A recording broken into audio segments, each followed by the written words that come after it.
Here I have VIVO IQOO Z5X, and today I'm going to show you how to enter recovery mode on this device. So to do this, firstly you have to turn your device off by holding down power key, then tap power off, and after it turns off completely, hold down combination of keys power key plus volume up, just like this. And after the phone vibrates and the screen turns on, you can release power key and keep holding only volume up.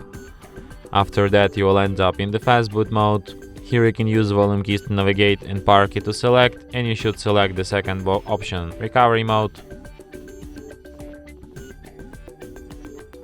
So when you're in recovery mode, you have such options as install software, you have clear data, you'll have check system, you have shutdown and restart. So if you want to exit this mode, just select an option restart and your device will be restarted just as usual. And that's it.